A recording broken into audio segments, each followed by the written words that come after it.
महाराज जी ने आज बोला कि संसार में देखा जाए ना तो अंत ही नहीं है, और भगवान के शरीर में मतलब हर एक रोम रोम में अनंत ब्रह्मांड है।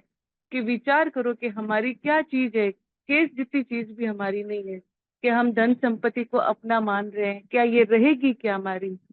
ये अपना हमारा खुद का अनुभव है कि पहले शरीर कहाँ था, याद ही नहीं है।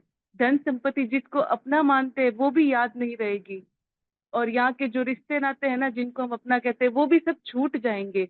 साथ चलने वाली कोई चीज है ही नहीं, तो किसके भरोसे हम निश्चिंत बैठे हैं? महाराज जी बार बार बोल रहे थे विचार करो, कि ये सिर्फ आप लोगों के लिए मतलब हमारे लिए नहीं, वो महाराज जी खुद के लिए भी बोल रहे कि ये मेरे लिए भी है, कि ये सबके लिए ये बात है कि अनंत ब्रह्मांड में भी हमारी कोई चीज अंश मात्र भी नहीं है, और जिसके रोम में बसे हर एक रोम में वो परमात्मा हमारे हैं, और हम उसके अंश है, हम परमात्मा के अंश है, तो हम कोई मामूली नहीं है। कि हमारे देखते देखते ही बालकपन चला गया, जवानी चली गई। महाराज जी बार बार बोल रहे सोचो विचार करो आपकी चीज क्या है, कि धन लेकर हम अभिमान कर लेते हैं। विचार करो, सबके लिए यही बात है कि यहाँ की चीज भरोसे किसके निश्चित बैठे हैं हम, किसके भरोसे हम यहाँ पे निश्चित बैठे हैं, और मौत नजदीक आ ही रही है, कौन सोचेगा फिर? महाराज जी बोले मैं नम्रता पूर्वक निवेदन करता हूँ कि विचार करो कौन साथ रहेगा, कौन साथ चलेगा। कि हमारे कुटुंबी जिन्होंने घर बनाया वो भी चले गए, कुछ साथ नहीं लेके गए, कि उनकी देह भी लोगों ने उठाई, तो साथ क्या चला? तो महाराज जी बोले कि हमारा स्वभाव जो अच्छा स्वभाव होगा, मंदा स्वभाव होगा, जैसा भी होगा वो हमारे साथ चलेगा, तो हम किसके भरोसे बैठे? महाराज जी बोले नाम जप का संग्रह करते रहो, ये स्वयं विचार करो, और विचार कर लेंगे ना तो हमारे ये समझ में आ जाएगी कि हमारे साथ में क्या चलेगा। कि रहने की रीति तो है ही नहीं, हर चीज छूट ही रही है, शरीर भी छूट ही रहा है, बस स्वभाव साथ चलेगा। अगर अवगुण है तो वो बहुत दुख देने वाले होंगे। महाराज जी बोले और अगर अगर अच्छा स्वभाव है तो जहां जाएगा वहां सुख पाएगा। महाराज जी फिर बोले कि सब पापों से मुक्त हो तो ज्ञान रूपी नौका से तर जाएंगे, मतलब वो स्वभाव का ही बताया महाराज जी ने आज। कि हमें ये सारी बातें जो है ना वो सिर्फ सत्संग से ही मिलती है। महाराज जी बोलते हैं कि मैं धोखा नहीं देता हूँ, कि प्रार्थना कर रहा हूँ कि भारी लाभ होगा उस लाभ की प्राप्ति के लिए, कि दूसरा लाभ मान ही नहीं सकते, कि दुखों का सहयोग भी नहीं आएगा, कि अभी समय है, अभी समय हरदम नहीं रहेगा, ये समय, कि समय निरंतर जा रहा है, किस दिन के लिए बैठे हो? कहने वाले सुनने वाले सब सोचे कि अपना है कौन। आज महाराज जी से बार बार चेतावनी मतलब चेता ही रहे हैं कि कौन है अपना, कौन अपना है। कि अगर हमें बुखार आता है ना तो हमारी सहायता भले ही कर लेंगे, लेकिन बीमारी कोई नहीं ले सकता है, बीमारी तो हमें खुद नारायण को ही नारायण भोगनी पड़ेगी। नारायण नारायण नारायण। देखो कितनी अच्छी बात आई है कि अभी हमको है ना किस समय की राह देख रहे हैं। भगवान ने मनुष्य शरीर दिया है, ये सबसे बड़ी कृपा की है। उसके बाद में जिस समय में हमारा भगवान ने जन्म दिया है, अगर हमारा जन्म मान लो 100 साल पहले हो जाता, या मतलब बाद की, तो ऐसा कह सकते हैं कि महाराज जी की किताबें, महाराज जी का मिलता रहेगा सब कुछ। लेकिन अगर हमारे 100 साल पहले होते तो ये ऐसे संत हमको कहाँ से मिलते? भगवान की कितनी कृपा है। भगवान ने हमको मुक्ति, हमको तारने के लिए, प्राप्ति के लिए ही भगवान ने हमको जन्म दिया। भगवान तो चाहते हैं कि हमारा मतलब भगवान की प्राप्ति हो जाए, मुक्ति हो जाए। लेकिन अब हमको ही सोचना है खाली महाराज। अभी बोलिए, आगे बोलिए। आज महाराज जी ने ये भी बोला कि 1000 2000 वर्षों में मैंने किसी को नहीं देखा है कि हम कितने दिन जिएंगे, कोई वापस नहीं आया है। ये जीवन तो छूट ही रहा है, कि बुखार संपत्ति नष्ट होती है, मर जाते हैं तो बड़ा दुख होता है, कि बाप ये के लिए हम रोते अपने ये नारायण नारायण, ये हम अपना खुद का अनुभव है ये हमारा। कि हाँ। अभी तक हमने जो लोग गए हैं वो लोग कोई वापस आया है क्या? कि ये छूटता ही जा रहा है। मतलब हम कितना भी इसको पकड़ने की कोशिश, कोई भी डॉक्टर हो, कोई कितना भी बड़ा कोई पद पे हो, है ना, वो पकड़ ही नहीं सकता इसको, ये संसार इस शरीर को पकड़ ही नहीं सकता। ये तो जा रहा है, इसमें कोई शंका ही नहीं है। नारायण नारायण। हाँ दीदी। आज महाराज जी ने ये भी बोला कि बाप के लिए रोते हैं, लेकिन जब ये अनुभव हो जाएगा ना कि सब चीज छूटने वाली है तो ये रोना भी बंद हो जाएगा। महाराज जी बोल रहे खुद के लिए पुरुषार्थ करो, कि ये मृत्यु लोक है, यहाँ कोई नहीं रहने वाला है, मकान प्रकृति मतलब ये मनुष्य पुरुषार्थ जो सब। आध्यात्मिक पुरुषार्थ है, ये जैसे दो दूसरा है सांसारिक पुरुषार्थ है, वो तो उसमें तो मतलब संभावना ही नहीं है। कोई निश्चितता ही नहीं है कि भाई ये हमको मिलेगा नहीं मिलेगा। लेकिन परमार्थिक जो पुरुषार्थ है वो तो उसमें 100%, 100% भगवान ने अपने को निश्चय बताया कि ये तो मिलने ही वाला है। मेरी इसी के लिए हमारी मनुष्य जन्म की हमारी जन्म हुआ है हमारा। नारायण नारायण। और फिर महाराज जी ने बोला कि मैं प्रेम से प्रार्थना करता हूँ कि आप अपने से परिचित हो, सोचे मतलब साथी देखिए कौन है, महाराज जी कैसे है ना, रहेंगे। महाराज जी अपने पर कितना महाराज जी का एहसान है कि दया है, हाँ। महाराज जी प्रेम से मतलब बोल रहे हैं। मतलब ऐसा नहीं बोल रहे कि मतलब देखो कोई भी काम कराना होता है ना, जब अपने से छोटे या बड़े के लिए तो जैसे थोड़ा कड़काई से बोलोगे तो कोई करे ना भी करे। लेकिन प्रेम ऐसी चीज होती है कि प्रेम से बोलने से तो महाराज जी कितने इतने बड़े संत, इतने महान संत, और हमसे प्रेम से बोल रहे हैं कि बेटा ये मेरी बात मान ले। और हमारे मानने में कुछ जाता नहीं है, हमारा हमारा मानने में हाँ ही बोलने का है, हाँ महाराज यही बोलने का है हमको। नारायण नारायण नारायण। आज महाराज जी बोले कि भगवान कहते हैं कि है ना, जो मेरा धाम है ना, जहाँ से प्राणी लौट कर नहीं आता, उस घर की खबर करने का मौका इसी शरीर में है। और उस घर जय का हो। विचार करने की, प्राप्त करने का विचार कर सकते हैं। इस शरीर में रहते ये मौका है, और ये शरीर में नहीं है। ये बड़ा भारी ऊंचा पद प्राप्त कर सकते हैं अगर उसका चिंतन करे तो, कि सहायता कर बिल्कुल। सकते हैं, कृपा कर यही सकते हैं। यही ये शरीर प्रत्येक ऐसा है, कली मनुष्य होगी। शरीर ही ऐसा है। बिल्कुल नारायण नारायण। मनुष्य शरीर ही ऐसा है, इसमें ऊंचा से ऊंचा पद प्राप्त कर सकते हैं। लेकिन संसार में लग गए तो भले ब्रह्मा जी ब्रह्म लोग गए तो भी पुनरावर्तन में वापिस आना पड़ेगा। लेकिन ये मनुष्य जन्म से ऊंचा परमात्मा, ऊंचा से ऊंचा पद है क्या? परमात्मा की प्राप्ति, परमात्मा से मिलन, परमात्मा से प्रेम। तो वो सिर्फ यही एक शरीर भगवान ने मनुष्य शरीर बनाया है कि जिससे वो प्रेम की प्राप्ति, और सबसे ऊंचा ऊंचा पद ही प्रेम की प्राप्ति है। नारायण नारायण। महाराज जी फिर यही बोले कि इस पर विचार ही नहीं कर रहे कि ये मनुष्य शरीर दिन ब दिन जा रहा है, जा रहा है, तो किसके भरोसे बैठे हैं। जैसे छोटा बालक विचार करता है ना कि बड़े होंगे तो हम ऐसा करेंगे वैसा करेंगे, तो महाराज जी बोले आप लोग कब विचार करोगे? क्या इसमें दुखालय में पड़ा रहना है क्या?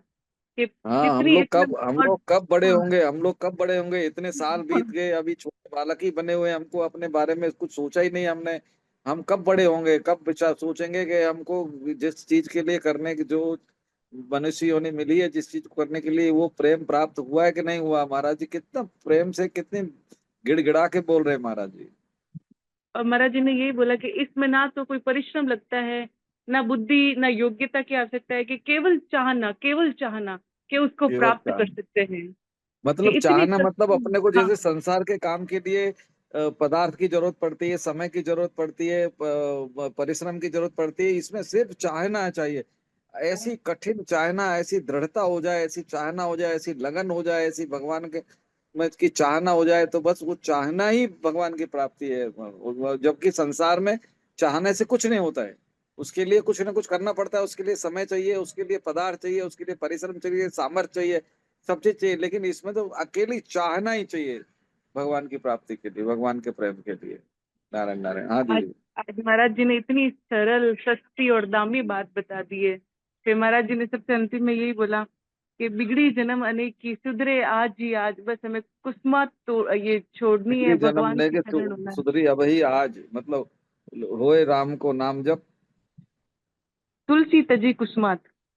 तुलसी तज को समाज। मतलब वो हाँ। अब भगवान का तुरंत अभी, मतलब जैसे जिस क्षण भगवान के हो जाएंगे उस तक वो समाज भी छूट जाएगा, सब कुछ चला जाएगा। और नाम जब, मतलब जो भगवान जो महाराज जी ने कहा, मुक्ति मोड़े में, हमारे मुंह में ही है मुक्ति, भगवान के नाम राम राम राम राम में ही मुक्ति है, महाराज जी कहते हैं। और भगवान के शरण होते ही तो करोड़ों जन्मों के पाप भी मुक्त हो जाएंगे। महाराज जी ने बोला ना, पापी से पापी भी अगर भगवान के भजन में लग जाए तो वो साधु मान लो उसको। वाह ये वाह। भगवान कहते हैं कि इतने बिल्कुल विलक्षण बिल्कुल। होते हैं। और नारायण तुरंत नारायण। साधु मान लो, मतलब उसके लिए। हाँ हाँ। अब अब बताओ नयन जी, कौन कौन सी बात आपको आज के उसमें से अच्छी अच्छी लगी? अच्छी लगी बोलो, कौन सी बात पकड़ी आपने, कौन सी बात अच्छी लगी? बात तो यही है कि ना, हमें विचार ही करना चाहिए कि हमारा कौन है, हम किसको अपना मान रहे हैं। और जो जिनके अंदर अनंत ब्रह्मांड है, उनके एक रूम में अनंत ब्रह्मांड है, वो हमारे हमें, हम मामूली तो है नहीं, उनके अंश है। तो हम ये क्या छोटी मोटी चीजों उनके में उलझ रहे अनंत, हैं। उनके एक रोम में अनंत अनंत अनंत ब्रह्मांड है, मतलब ब्रह्मांड। कोटि कोटि हाँ ब्रह्मांड। हाँ। तो हमें तो यही विचार काकभूषण करना जी। है हाँ, कि करना क्या है। ये शरीर हमें मिला है, ये मौका मिला है, हमें इस मौके से चूकना नहीं है, अब नहीं चूकना है, अब वापस जन्म मरण के चक्कर में मतलब नहीं। अभी इतना समय चला गया, इतना समय चला गया, इतना समय चला गया, किसी के 20 साल हो गए, किसी के 25 साल, 30 साल, 35 साल, 40 साल, किसी के 50 साल हो गए, किसी के 60 साल हो गए, किसी के 70 साल हो गए, किसी के 80 साल हो गए। इतने सारे लोग हमारे उसमें आते हैं। अब जितनी जल्दी प्राप्त हो जाएगा तो उतना जीवन भी बहुत अच्छा हो जाएगा। बाद का जीवन भगवान के हम्म, प्रेम हो जाएगा, भगवान की प्राप्ति होगी तो सांसारिक जीवन मतलब भगवान के प्राप्ति, भगवान के प्रेम से दोनों जीवन सुधर जाते हैं। नारायण नारायण। अरे,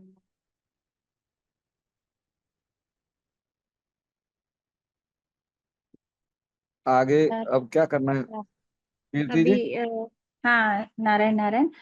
अभी वो शरणागति का चल रहा है, तो वो मैं हाँ पढ़, आप उसको। हाँ, आप हाँ पेज नंबर और वगैरह सब बता हाँ हाँ, दीजिए सबको। जी जी। हाँ, श्लोक संख्या 66, 18वां अध्याय।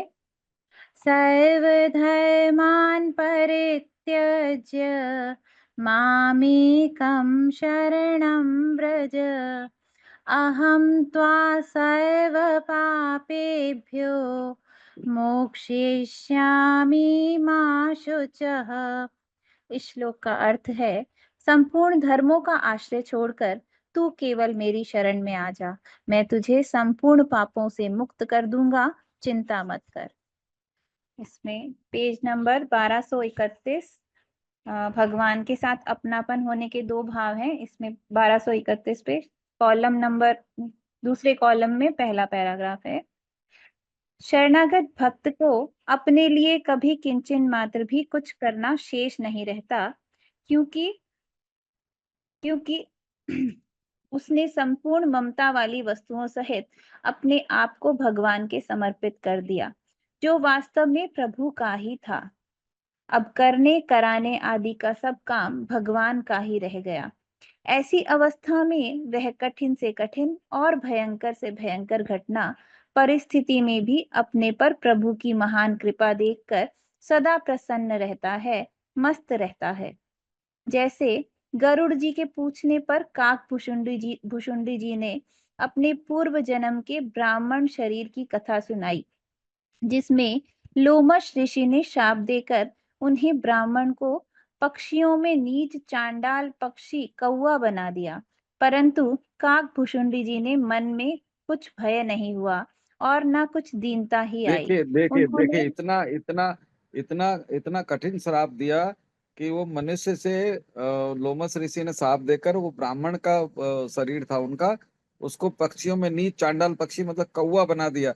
हमको छोटी सी कोई आपत्ति आ जाती है, कोई परिस्थिति हमारी खराब हो जाती है तो हम एकदम घबरा जाते हैं, परेशान हो जाते हैं। लेकिन काकभूषुंड जी के मन में कुछ भी भय नहीं हुआ और ना कुछ दीनता आई। कितनी भगवान की कृपा, मतलब वो हमको ये उससे कितना हमको वो भगवान महाराज जी समझाते हैं कि हम पे कैसी भी परिस्थिति आ जाए, कुछ भी आ जाए, पर हमको हमारे मन में ऐसा कोई भय नहीं होना चाहिए, कोई ऐसी ऐसा नहीं आना चाहिए कि भगवान ने हमको क्या कर दिया, कैसा कर दिया। हाँ दीदी, आगे। उन्होंने उसमें भगवान का शुद्ध विधान ही समझा। केवल समझा ही नहीं, प्रत्युत मन ही मन बोल उठे, और प्रेरक रघुवंश विभूषण। ऐसा भयंकर शाप मिलने पर भी जब काक भुषुंडी जी की प्रसन्नता में कोई कमी नहीं आई, तब लोमश ऋषि ने उनको भगवान का प्यारा भक्त समझकर अपने पास बुलाया और बालक राम जी का ध्यान बताया। फिर नारायण भगवान नारायण, की इसमें देखिए, जब जब जब काकभूषुंड जी के मन में कुछ भी असर नहीं हुई तो काकभूषण की प्रसन्नता को देख के लोमस ऋषि, जैसे हम अगर भगवान के विधान में, भगवान का कैसा भी विधान हो, भगवान के हर एक विधान में अगर हम प्रसन्न रहेंगे तो भगवान को खुद खुश हो जाएंगे हमारे ऊपर। ऐसे लोमस ऋषि ने मतलब उनको मतलब भगवान का प्यारा भक्त समझकर अपने पास बुलाया। मतलब भगवान फिर अपने को सब कुछ दे, मतलब भगवान अपने हो जाएंगे, भगवान का प्रेम मिल जाएगा हमको। हाँ दीदी। हाँ, फिर भगवान की कथा सुनाई और अत्यंत प्रसन्न होकर काक भुषुंडी जी के सिर पर हाथ रखकर आशीर्वाद दिया। मेरी कृपा से तुम्हारे हृदय में अबाध अखंड राम भक्ति रहेगी। तुम राम जी के प्यारे हो जाओगे। तुम संपूर्ण गुणों की खान बन जाओगे।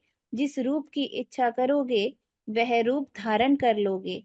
जिस स्थान पर तुम रहोगे उसमें एक योजन पर्यंत माया का कंटक किंचिन मात्र भी नहीं देखिए आएगा। देखिए आज्ञा। देखिए, ऋषि महर्षि ने कितना, कैसी कृपा कर दी उनके ऊपर कि जिस रूप की इच्छा करोगे। मतलब वो पहले काग रूप में, उनको उनको सबसे अच्छा लगता था काग रूप, क्योंकि काग रूप में ही उनको उनकी मतलब जो भगवान की प्राप्ति और भगवान से मिलन, भगवान के बाल रूप का दर्शन, ये सब काग रूप में ही हुआ था। इसलिए काग हम्म। रूप के सिवाय भी और कोई भी इच्छा, अपनी इच्छा से अपना वो दूसरे किसी भी योनि में धारण कर सकते थे, किसी भी रूप को धारण कर सकते थे, ऐसा कर सकेंगे, ऐसा ऋषि ने और कहा कि तुम जहां भी रहोगे वहां से एक योजन में होते हैं 4 कोस। एक हाँ। कोस होता है 3 किलोमीटर का। तो हम्म। ऐसे 12 किलोमीटर तक है ना, माया का बिल्कुल, माया मतलब उसके भीतर माया आती ही नहीं है, माया का कंटक, मतलब एक बिल्कुल माया आती नहीं, मतलब 12 किलो जहाँ रहो आजू बाजू चारों बाजू, 12 किलोमीटर तक माया आएगी नहीं। और ऐसे मतलब देखो कितना, मतलब ऋषि की कृपा, ऐसे अगर हम अगर भगवान के हर एक विधान में प्रसन्न होंगे, भगवान की हमारे पर कितनी कृपा हो जाएगी। नारायण नारायण। हाँ दीदी। इस प्रकार बहुत से आशीर्वाद देते ही आकाशवाणी हुई कि हे ऋषि, तुमने जो कुछ कहा वह सब सच्चा होगा। यह मन वाणी कर्म से मेरा भक्त है। इन्हीं बातों को लेकर भगवान के विधान में सदा प्रसन्न रहने वाले काकभुशुंडी जी ने कहा है, भगति पक्ष हट करी रहे हूँ, दीनी महर्षि साप, मुनि दुर्लभ बर पाया हूँ, देखहूँ भजन प्रताप। देखिए रामायण जी का, रामचरित मानस का उत्तर कांड का दोहा है कि भगति पक्ष हट कर रहे हूँ दीन महर्षि साहब। मतलब वो पहले निर्गुण का वो कर रहे थे, लेकिन वो सगुण बता रहे थे, तो राम जी के बारे में उनको ऐसा नहीं तो, लेकिन वो अगर हट किया उन्होंने, तो ऋषि जी ने कैसा साप, मतलब वो श्राप दिया, श्राप है कि पक्षी हो, चांडाल हो जा, और ये ऐसा ऐसा हो जा, लेकिन मुरी दुर्लभ, पर उसके बाद कितने बढ़िया बढ़िया मतलब वर मिले उनको। देखो भजन प्रताप, भजन को प्रताप, क्योंकि उनके गरुड़ जी के भी भजन का प्रताप था ये। गरुड़ जी भगवान हाँ। के बहुत बहुत बड़े भक्त हैं, भगवान के बहुत बड़े कृपा है भगवान की। हाँ दीदी। हाँ। यहाँ भजन प्रताप शब्दों का अर्थ है भगवान के विधान में हर समय प्रसन्न रहना। विपरीत से विपरीत अवस्था में भी प्रेमी भक्त की प्रसन्नता अधिक से अधिक बढ़ती है, क्योंकि प्रेम का स्वरूप ही प्रतिक्षण वर्धमान है। देखिए ये इस बात को पढ़ के, इस बात को सुन के किसी के मन में कोई बात आई हो तो बताइए, कोई अगर किसी के मन में कोई बात आई हो तो, कि भगवान की किस कैसे भी विधान से, भगवान के कैसे भी परिस्थिति आ जाए, कैसा भी भगवान का विधान आ जाए, कैसे भी प्रतिकूलता आ जाए, लेकिन उसमें अगर हम प्रसन्न रह सकें, हम प्रसन्न रहें और भगवान के प्रति सद्भाव रहे, तो कैसा अच्छा लाभ मिलता है मतलब। जी। चलो दीदी आगे पढ़ो। जी। यह नियम है कि जो चीज अपनी होती है वह सदा ही अपने को प्यारी लगती है। भगवान संपूर्ण जीवों को अपना प्रिय मानते हैं। सब मम प्रिय सब मम उपजाए। और इस जीव जैसे को भी ये प्रभु। देखिए, जैसे नारायण नारायण, जैसे कोई भी चीज हमारी होती है, जैसे हमारा घर है, हमारे रिश्तेदार है, हमारे कोई अपने सगे संबंधी हैं, तो वो हमको कितने अच्छे लगते हैं। अपनी चीज, अपनी कोई भी चीज है, सब अपने को प्यार देते हैं। तो भगवान को कहते, खुद भगवान ने कहा है कि सब मम प्रिय सब मम उपजाए, मेरे से ही उत्पन्न है और मेरे में प्रिय हैं। मतलब अब हम भगवान के कितने प्रिय हैं मतलब। हाँ हाँ। दीदी। और इस जीव को भी प्रभु स्वतः ही प्रिय लगते हैं। हाँ, यह दूसरी बात है कि यह जीव परिवर्तनशील संसार और शरीर को भूल से अपना मानकर अपने प्यारे प्रभु से विमुख हो जाता है। इसके बस यही विमुख हमारी होने। सबसे बड़ी गलती हो गई है, यही हमारी सबसे बड़ी गलती हो गई है कि ये मतलब हम हैं भगवान के, भगवान खुद कह रहे हैं कि सब मान से जीव लोके, तो लेकिन हम जो है, ये जीव जो है, ये परिवर्तन संसार और शरीर को भूल से अपना मानकर, ये अपने अपना मान लिया है। बस यही यही हमारी गलती हो गई, यही हमारी जो गलती है उसी को सुधारना है कि परमात्मा अब उसके तो विमुख होना है संसार के, और भगवान के हाँ, सम्मुख होना है। हाँ दीदी। इसके विमुख होने पर भी भगवान ने अपनी तरफ से किसी भी जीव का त्याग नहीं किया है और देखिए न कभी त्याग कर। कितनी इम्पोर्टेंट बात है कि हमने तो अपना मुख मोड़ लिया है, लेकिन भगवान ने किसी भी जीव का त्याग नहीं किया है। मतलब भगवान कितने उदार हैं, कितने सुहृद हैं, कितने दयालु हैं हम पर, कि भगवान ने हमारा हम किसी भी जीव का त्याग नहीं किया है, और न कभी त्याग कर ही सकते हैं, क्योंकि हम तो उनके साक्षात अंश है। वो अंश अंशी से अलग कैसे हो सकता है। नारायण नारायण। हाँ दीदी। कारण कि जीव सदा से साक्षात भगवान का ही अंश है, इसीलिए संपूर्ण जीवों के साथ भगवान की आत्मीयता अशून्य अखंडित रूप से स्वाभाविक ही बनी हुई है। मतलब ऐसी इसी है अक्षुण, मतलब वो कभी भी हम कैसे भी संसार में लिप्त हो जाए, कैसे भी संसार के सम्मुख हो जाए, लेकिन हम भगवान से अक्षुण ही रहेंगे। हमारी अंश की वाली जो अक्षुणता है, आत्मीयता है, कभी दूर नहीं होगी, लेकिन हमारा ध्यान नहीं है उस तरफ। और जिस जिस टाइम हमारा ध्यान हो जाएगा, सम्मुखता हो जाएगी, उसी टाइम बेड़ा पार हो जाएगा। नारायण नारायण। हाँ दीदी। इसीलिए संपूर्ण इसी से वे मात्र जीवों पर कृपा करने के लिए अर्थात भक्तों की रक्षा, दुष्टों का विनाश और धर्म की स्थापना, इन तीन बातों के लिए समय समय पर अवतार लेते हैं। गीता जी के 4 अध्याय का 8वां श्लोक। हाँ देखिए, अब ये भगवान जो जन्म लेते, और काम तो संत महात्मा कर देते हैं, लेकिन भगवान का जब अवतार होता है तो भगवान का ये ध्येय होता है कि भक्तों की रक्षा और दुष्टों का विनाश। जो संत महात्मा है किसी का विनाश नहीं करते, दुष्टों का विनाश नहीं करते, है ना। और धर्म की तो ये संत महात्माओं की रक्षा, भगवान के भक्तों की रक्षा, दुष्टों का विनाश और धर्म की स्थापना। जो धर्म में ग्लानि हो गई है, उस धर्म की फिर से स्थापना भगवान करने आते हैं। इन तीनों बातों के लिए। हाँ आगे पढ़िए, ये हाँ, आगे इन पढ़िए दीदी। जी इन तीनों बातों में केवल भगवान की आत्मीयता ही टपक रही है, नहीं तो भक्तों की रक्षा, दुष्टों का विनाश और धर्म की स्थापना से भगवान का क्या प्रयोजन सिद्ध होता है। ये अर्थात भगवान के लिए नहीं है, ये सिर्फ हमारे लिए है। मतलब ये भगवान की इतनी कृपा है, भगवान की इतनी सुहृदता है, इतनी उदारता है कि वे हमारे लिए ही जन्म लेते हैं। मतलब भगवान को इसकी कोई जरूरत नहीं है, लेकिन वो, मतलब भगवान का कोई प्रयोजन नहीं है, भगवान को कोई फर्क नहीं पड़ता है, लेकिन वो हमारे लिए, मतलब ये प्राणी मात्र के कल्याण के लिए ये काम करते हैं। हाँ नारायण नारायण दीदी। हाँ, अर्थात कुछ भी प्रयोजन सिद्ध नहीं होता। भगवान तो ये तीनों ही काम केवल प्राणी मात्र के कल्याण के लिए ही करते हैं। इससे भी प्राणी मात्र के साथ भगवान की स्वाभाविक आत्मीयता, कृपालुता, प्रियता, हितैषिता, सुहृदता और निरपेक्ष उदारता ही सिद्ध होती है। और यहाँ भी इसी दृष्टि से अर्जुन से कहते हैं, मद भक्तो भव मनमना भव मद्याजी भव और माम नमस्कुरु।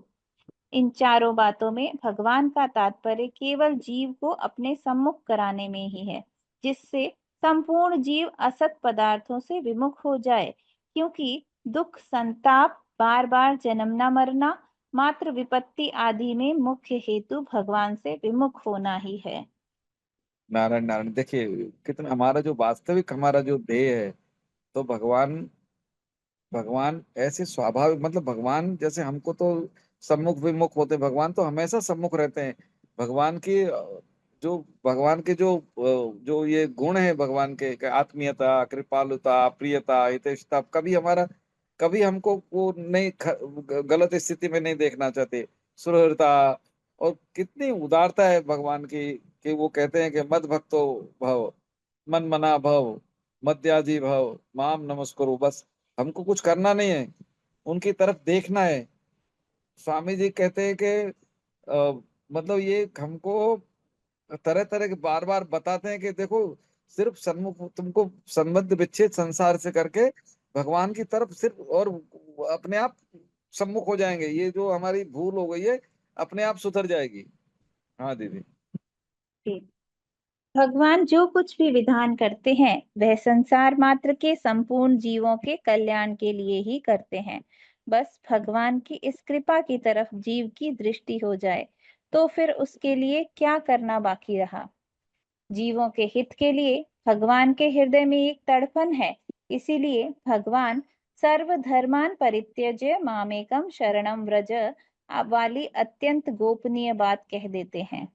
कारण कि भगवान जीव मात्र को अपना मित्र मानते हैं, सुहृदम सर्वभूतानाम, और उन्हें यह स्वतंत्रता देते हैं कि वे कर्म योग, ज्ञान योग, भक्ति योग आदि जितने भी साधन हैं उनमें से किसी भी साधन के द्वारा सुगमता पूर्वक मेरी प्राप्ति कर सकते हैं और दुख संताप आदि को सदा के लिए समूल नष्ट कर सकते समूल हैं। नष्ट कर सकते हैं। अब समय भी होने आया है, 9:32 हो गए। तो जी। किसी को कोई भक्त को कुछ, साधक को कुछ इसके बारे में बोलना हो तो बोलिए, अपने भाव व्यक्त कीजिए।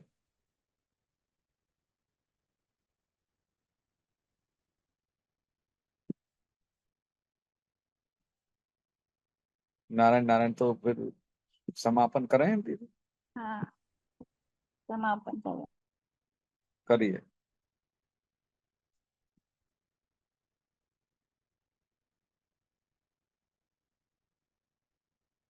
कीर्ति।